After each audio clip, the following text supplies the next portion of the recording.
morning.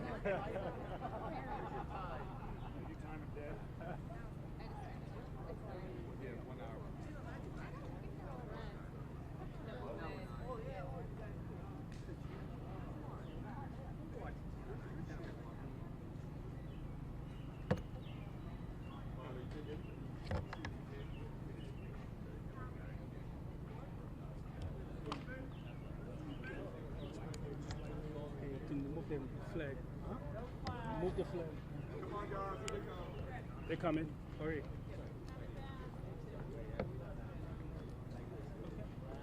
Last mic check, everybody good? Mic check 1, 2, 3, 4. We're ready to go. We're ready to go. 1, 2, 3, 4. So ready. Where is Mic he? check 1, 2, 3, 4. 1, 2, 3, 4. Everyone's good? Good, good. Okay. You look good. Oops, not good now.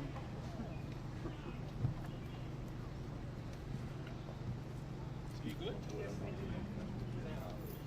Jay's fan.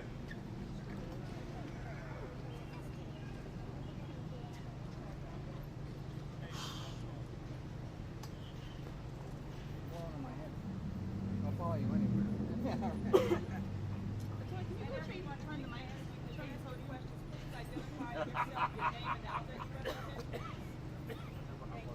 What was that? Oh.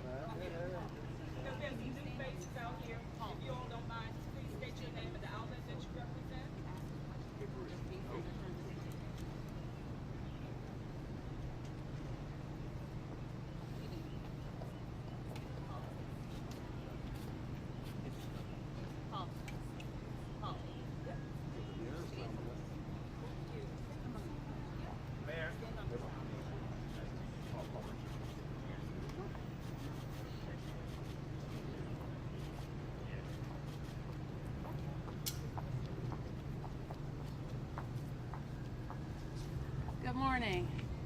I'm Muriel Bowser. I'm Mayor of Washington, D.C. I am here at the Metropolitan Police Department's headquarters in Washington, and I want to provide a brief update on a disturbing incident that occurred in the nation's capital last night but was resolved quickly and peacefully. Shortly after 1 a.m. this morning, the Metropolitan Police Department responded to the Trump International Hotel at the old post office building for the report of a firearm inside a vehicle of a hotel guest. Upon arrival at the hotel, MPD were able to speak to the vehicle owner, and 43-year-old Brian Moles of Edinburgh, Pennsylvania, was arrested. MPD officers recovered 2 illegal firearms and ammunition from the vehicle. I want to thank the officers who responded for their prompt response to this incident involving an individual with an illegal firearm in the nation's capital. We also appreciate the coordinated efforts of the Secret Service in this effort. This incident was resolved without use of force, and for that we are grateful for the work done by all of our law enforcement officers and the intelligence gathering that led them there. Today's incident is an important reminder that when you see something, it is important to say something to an official. Here in the district, we take very seriously when anyone threatens the use of harm in our city. And Chief Newsham will provide additional details. All right, good morning. Thank you for coming on short notice. We have from the Secret Service Deputy Special Agent Mike Ball, my Assistant Chief for Homeland Security, Jeff Carroll, and the 1st District Commander Morgan Kane that are also behind me. At approximately 12:30 this morning, MPD and the U.S. Secret Service almost simultaneously received information from the Pennsylvania State Police Department that an individual adult male was traveling to the District of Columbia, possibly the Trump Hotel, armed with weapons. Pennsylvania State Police had received this information from a tip, and they acted very quickly to share that information with us. Pennsylvania State provided the suspect's name and a description of the vehicle. MPD and Secret Service immediately responded and contacted the hotel security at the Trump Hotel, who located the vehicle in the parking garage. The MPD's explosive ordnance unit was called to the scene to examine the vehicle. and they found no hazardous materials. An AR-15 assault rifle and a .40 caliber handgun were recovered from the vehicle. After further investigation, officers discovered the individual from the tip who had checked himself into the Trump Hotel at approximately 0100 hours or 1 a.m. in the morning. And as the mayor mentioned, 43-year-old Brian Moles of Edinburgh, Pennsylvania, was located in the hotel, and he was arrested and charged with carrying a pistol without a license and possession of unregistered ammunition. I'd like to thank the Secret Service, our Special Operations Division, and the officers of the 1st District for bringing this potentially tragic situation to a peaceful end. More importantly, like the mayor said, I want to thank the tipster who came forward in the state of Pennsylvania and notified authorities. We say it all the time. The best way to prevent a disaster is when you see something, to say something. And I think this illustrates how see something, say something actually works. I'm going to ask Mike Ball from the Secret Service to come up, and then we can take any questions that you all have. Mike. Thank you, Chief. Good morning, everyone. Early this morning, based on information provided by a concerned citizen and from the Trump International Hotel security staff, agents from the Secret Service Washington Field Office and officers from the Metropolitan Police Department responded to the Trump International Hotel. We received information that there was an individual traveling to Washington, D.C. with weapons in his vehicle. Secret Service agents and MPD officers immediately responded to the Trump Hotel. A protective intelligence interview of Mr. Moles was conducted by agents of the Washington Field Office, which revealed that he posed no immediate threat to any Secret Service protectees. The Secret Service, in conjunction with our federal, state, and local partners, is conducting a comprehensive investigation to ensure the safety of all Secret Service protectees and all citizens of the District of Columbia. The Secret Service relies heavily on its strong relationship with the Metropolitan Police Department and all of our law enforcement partners. The Department of Homeland Security is committed to its See Something, Say Something campaign. We encourage all citizens to report suspicious behavior to law enforcement, and this investigation is new and remains ongoing. Thank you. I'll turn it back over to the Chief. Chief, what can you say about this man's intent? Do you have any intel as to what he intended to do with those weapons? We're going to do a thorough examination if we can get to the motive as to why this guy was coming to the District of Columbia armed with these weapons. I can tell you this, I was very concerned about this circumstance, very peculiar circumstance. And I believe that the officers and our federal partners, and in particular the tipster coming forward, averted a potential disaster here in our nation's capital. Have you had a chance to talk with the man? Can you characterize whether he's being helpful and whether he's said anything that would indicate otherwise? I can say this, that he is being interviewed and he has been sharing information with us. What was the original tip, other than they had guns in the car and that he was here in D.C.? Yeah, I can't get into that detail. I think when the court documents are presented, you may be able to get some more of that information. I don't want to say anything that might impact the case that we currently have against this guy. I'm sorry? Will he make cutoff today? That I don't know. That I don't know. So, Chief, I believe the original information that came out of your office was that he had made threats. Are you now saying that were there threats made? Did he make threats to anybody? At this point, we don't have enough information to charge him with making threats.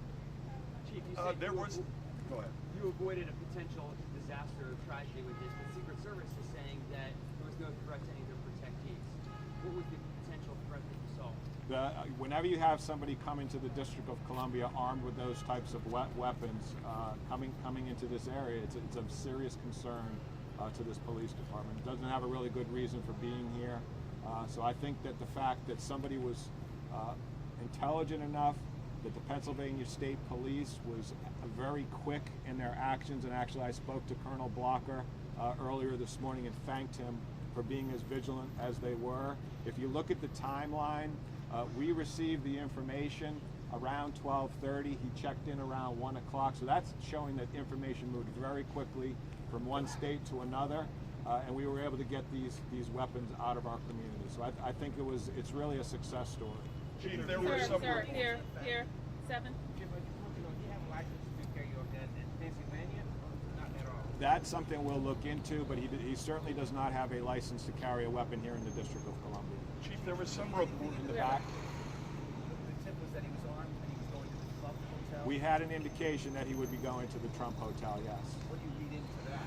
You know, I'm not going to read anything into it, but I do say that, you know, the detailed information that was provided by the tipster was really important for us to quickly get over there and bring it to a successful conclusion. Like I said, Pennsylvania State got the information to us. They got it to Secret Service. We were able to coordinate with the hotel security over there. Everybody worked very cooperatively. Very, very pleased with the way this turned out. Chief, there are reports that... Yeah, I'm not going to talk about that detail right now, but he was arrested without incident. I can say that, and he was interviewed. Chief, there were reports that he's a vet, that he suffers from PTSD, published reports, and that he actually likes President Trump. Can you talk at all about any of those? I can't talk about that right now. I don't know where that information is coming from, but I'm not in a position to talk about it at this point in the investigation.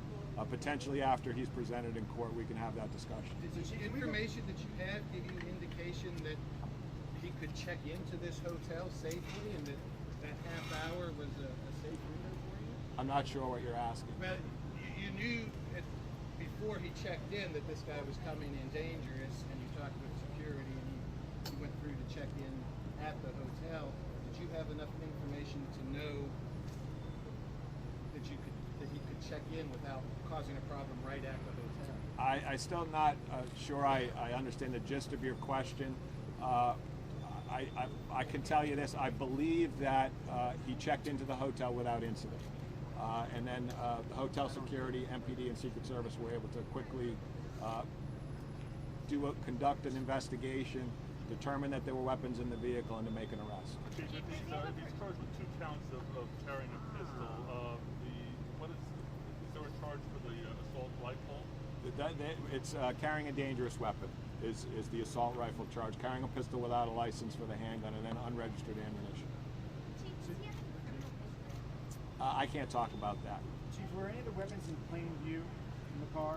That's evidentiary. I don't want to talk about that. And can we go back to the threats, because originally your office put out to us that he had made threats. That's kind of what raised the threat level with this guy, not just he's another guy with guns. Well, no, if you have somebody who's traveling to the District of Columbia, and we know that they have weapons, it is something that we are certainly going to take notice of and act on. So, like I said earlier, we do not have, just give me 1 second for the sirens. We do not have, we don't have enough information right now at this point in the investigation to charge him with making threats. I mean, I can say that. Okay, last question. Did you have a question? Where were the weapons found? Were they on this person and in the car? The weapons were located in the vehicle. All right, thank you all very much. Thank you.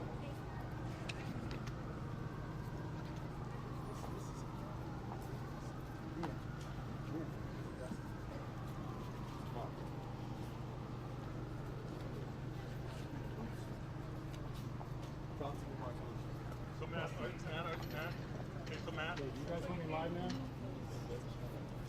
Okay, thanks. They want you off? We're good?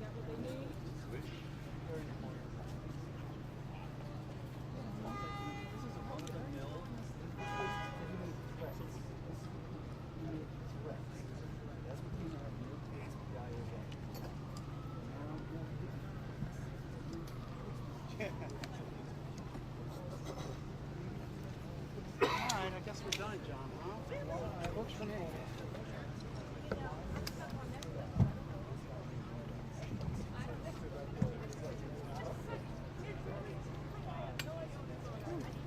Well, they didn't say he didn't make threats. They said they started to know.